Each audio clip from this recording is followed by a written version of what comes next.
از مصاحبه هاتون معلوم است که شما شبکه‌های اجتماعی رو پورا مانیتورینگ میکنید و از اکثریت نوشته ها آگاه هستید، هرچند از نام خود چیزی نمینویسید. سوال من این را خصوصی نمی‌حسابم، این است که دعواها در مورد زن دوم شما بودنی یک نام گرفته است اینجا و آوازه مناسبت‌های محرمانه‌تون با یک نام دیگر چی میگید؟ من چرا نام نمیگیرم؟ چون واقعا یک تهمت، یک تحقیر به زن و مادر تاجیک است و یک تهمتی آشکار هست و حالا در اینجا میگم که اینا کاملا یک دروغ بافته است. همین گونه حرف‌ها و صحبت‌ها نسبت دیگر بزرگواران در نهضت هم بود، استاد تراجنزاد چی‌هایی نگفتن و استادان دیگر رو هم و تمام این طبیعت این مردم است. ولی من خواهش میکنم که نسبت زن و مادران تاجیک بس کنید. حالا هرچند خودتون در قوسین گرفتید که من این رو خصوصی نمی‌سازم، این رو پیشخیزی میگم، بعد پیشخیزی بعد از غری خودتون درک کردید که این مسئله خصوصی و حریم یک انسان ها هست، یک نفر نه چند نفر، ولی باز در قوسین گرفتید بیا که خود رو آدمی متمدن و معتبر حساب میکنید. ولی خواهش میکنم از این به بعد دیگر این کارو نکنید.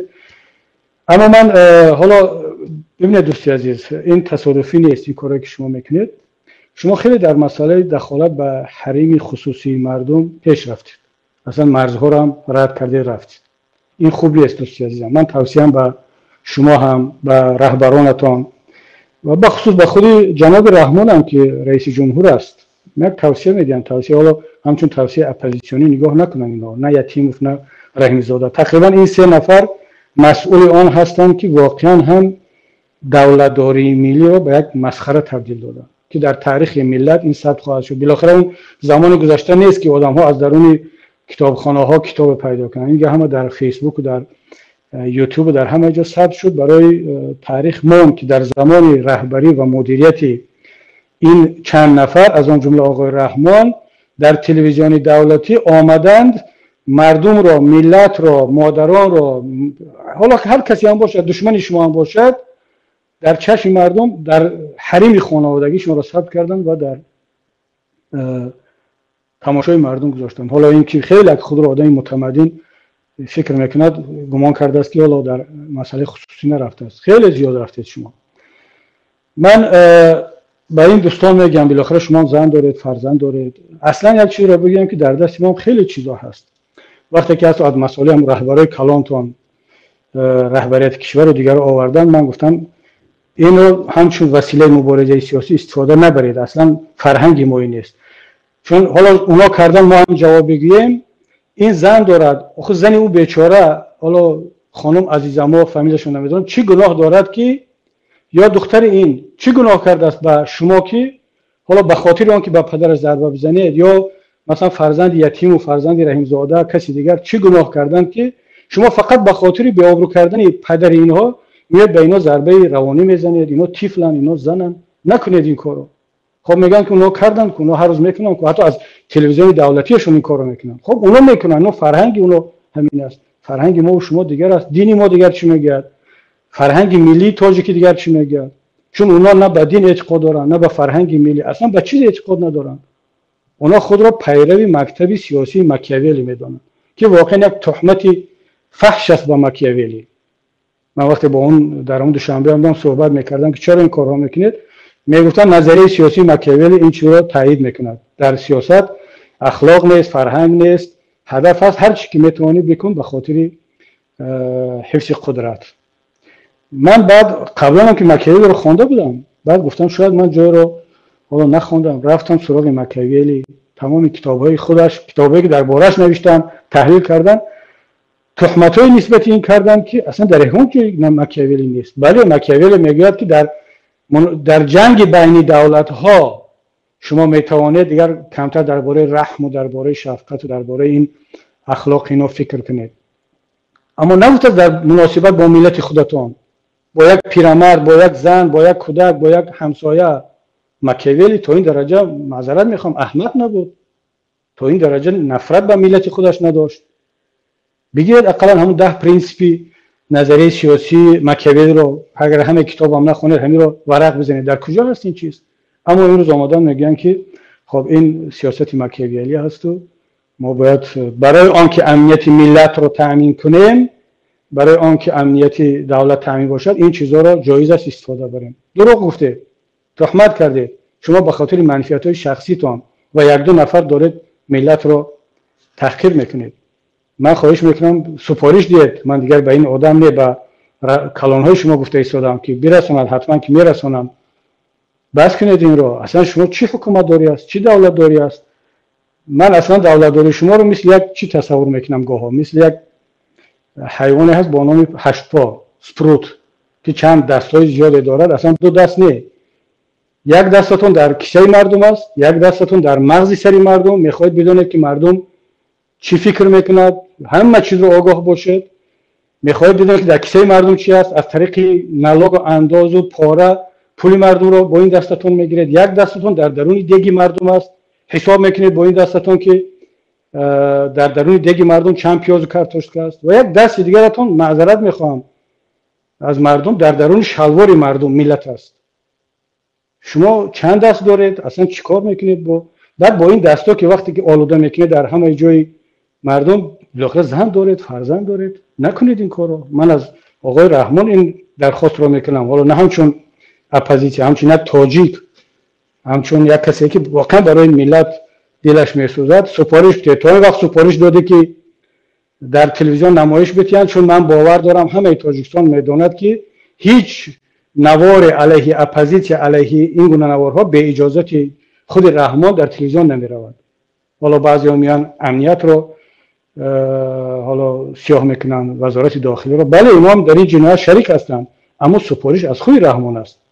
من این رو به رحمان میگم که این سفارش ده از این به بعد به این کارمندای اداره هاتون که این سوال ها رو میرن درباره حیات شخصی مردم مینویسن. اصلا برای یک انسان آزاده، انسانی که خودش احترام میکند، چی مرد باشد چی زن، جایز نیست در این باره صحبت کردن. بخصوص که این آقا نام مردی هم گذاشته است، ولی سوال کاملا حتی زنهای خودشون رو احترام میکردگی به این مسئله دخالت نمیکنن دیگر. خب من دیگر یک کمی شاید اینجا تندتر صحبت کردم، اما این تقریبا همون ادامه همون بحثی هست که با اون نفر گفتید مسئله زن طلاق همین است. با بعضی ها بالاخره باید همین خیلی صحبت کرد. شما را زاره کردیم، تولا میکنیم که آقا این کارو نکن، برادر هموطن نکن، عیب است، ملت رو رسوا کرده، شرمنده کرده.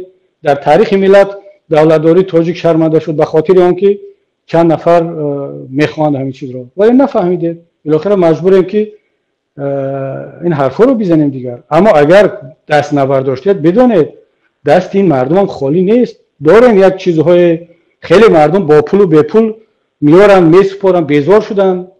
من حالا همین گفتم، اشاره کردم که دوستان گفتن که نام همین مؤلف سوالها را که تمام مشخصاتش.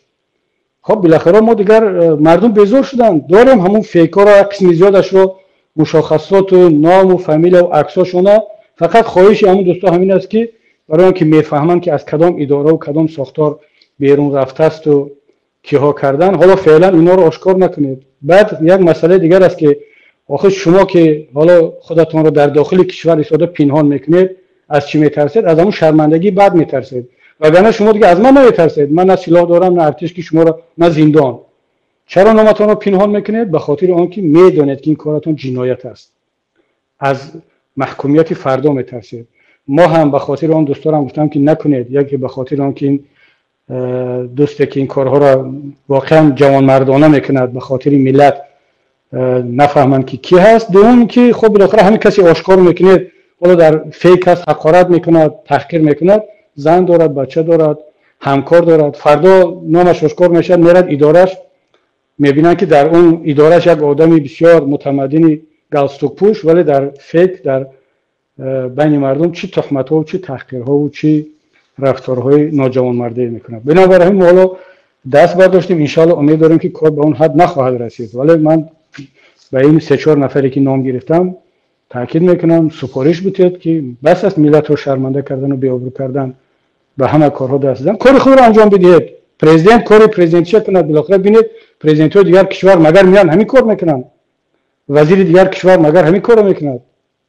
خب دیگر تکیه به آن که ملت ما آگاه نیست و هیچ طلب نمیکند. امروز آگاه نیست، فردا گریبان شما رو خواهد گرفت، بعد میبینید چی میشه.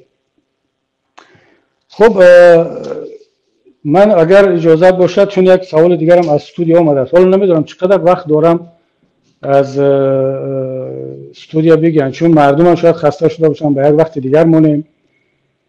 و یک نفر خب اینجا یک سوال داده است که من جواب دادم دوستان. بازم بلال و شکی از دوستان، اکای کبیری شما با ایران چی علاقه دارید که اینقدر شما رو با ایران آلوده میکنن؟ گفتم قسما، ولی باز تاکید میکنم دوستان عزیز، یک زمانی بود که ما رو با ترکیه، یک زمانی بود با عربستان، یک زمانی بود با امریکا، حالا ایران با تمام شده ایستاده است، باز با آلمان و با اروپا و با اینا وصل میکنن. خب طبیعت این دوستان همین است. خب دیگر باید یک چی بگم، با ایران ما رو چی وصل میکند؟ دینم، فرهنگم، زبانم، امیت‌های تاریخیم و همه چیزی که ما تاجیکا و ایرانی را وصل میکنن، ما رو همه چیز وصل میکنن. خب بس کنید، من خواهش میکنم از این سیاستی زیدی ایرانی و زیدی تاجیکی و خواهش میکنم از دوستان برادرانم که بیا دیگر مسائل را از بحث دینی و مذهبی یک کمی وسیع‌تر فکر کنیم. خب اینجا اشاره شد که در طرف دیگرش هم یک سوال هست. آقای افشین مقیم: سلام، به نزدیکی یکی از پیروان شما عبدالسلام آدینه‌زاده مردم را به جهاد در تاجیکستان دعوت کرد. تاجیکستانی که 99% مردمش مسلمانند، شما را محکوم میکنید یا دستگیری؟ دوستی عزیزم افشین مقیم، بله این آقای عبدالسلام آدینه‌زاده را میشناسم، یک دو بار دوستان نوارهاشون هم دادن، تماشا کردم.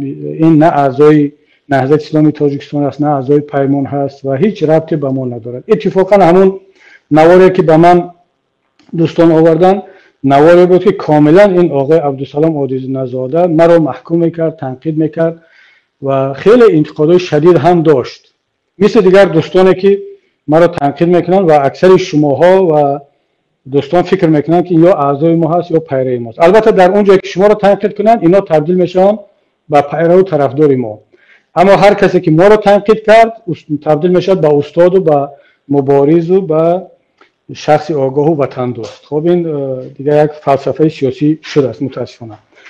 اما من ببینید هیچ کس علیه تاجیکستان جهاد اعلان نکرده است. این نکته خیلی مهم است. علیه تاجیکستان، علیه دولت، علیه ملت هیچ کس حق ندارد جهاد اعلان کند. حالا مسئله جهاد دیگر از جهاد میتواند جهاد واقعی درست شرعی باشد، میتواند جهادی مثلا این مثل جهادی که در سوریه دولتی به نام اسلامی اعلان کرد، این جهاد از نگاه ما جهاد اسلامی نیست. حالا ولی اینها هم خود را مجاهد گفتند و اعلان کردند، اما نمیتواند ضد یک ملت یک کشور باشد. جهاد اگر در تاجیکستان روز هم جهادی باز تکرار میکنم ملی و شرعی اعلان شد، علیه یک نیروی متجاوز، علیه یک گروهی ظالم میشود، نه علیه یک کشور و علیه یک ملت و مردم. بنابراین حالا من نمیدونم که این آقا در کجا دعوت کرده است، چگونه دعوت کرده است، به این بحث کار ندارم، اما من هیچ گونه جهاد را علیه تاجیکستان، علیه مردم تاجیکستان و حتی علیه دولت تاجیکستان جایز نمیدونم. من جهاد را علیه ظلم، علیه یک شخصیت ظالم، علیه یک گروه ظالم، اگر اون شرایط جهاد از لحاظ فقه، از لحاظ شریعت فراهم شد که دوستان خود شما هم شاید اگر از دین آگاه باشید میدونید که شرایط جهاد چه هست، اگر اون شرایط که فراهم شد دیگر جهاد علیه این شخصیت ها و این گروه ها جایز می شود که یک بحثی کاملا دیگر است. خب دوستان یک سوال های دیگر زیاد آمد، از آن جمله از همین آقای که من نامش رو گفتم سعید ولیزاد هم چند سوال های دیگر مانده است. من از ایشون عذر میخوام که همش رو جواب دادن نتونستم چون وقت نیست. من اگر راضی باشه در همین جا صحبت رو قطع کنم، خداحافظی کنیم، چون سوال های من بعد ایشون هم خیلی سوال های مهم و جالب هستن، اکثرش یعنی زیدی من هست و اصطلاح روسی پرووکاسیونی هست، ولی من آماده هستم به همه این گونه سوال ها جواب دهم، ولی نمیخوام وقت زیادی شما رو بگیرم. در صحبت بعدی حتما من به این سوال ها برمیگردم. از این بعد اگر دوستان شما راضی باشید ما یک مشورت با هم کنیم. ما شاید که یک موضوع رو من خودم انتخاب میکنم که 10-15 دقیقه اطراف یک موضوع خاص صحبت میکنم، بعد از این یک سوال و جواب دایر خواهیم کرد که یک قسم از این سوال ها رو به نوبت من جواب میگم، سوال هایی که بعدا هم خواهند آمد و سوال های آنلاینی شما رو هم از استودیو ان شاء الله جواب خواهم گفت. با همین من خداحافظی میکنم، یکایک شما رو به پروردگار میسپارم و تشکر میگم از تمام برادران در استودیو هم که این زحمت کشیدن، این شرایط رو برای ما فراهم کردن برای ملت و انشاءالله که تا صحبت های بعدی خداوند نگهبان شما باشد.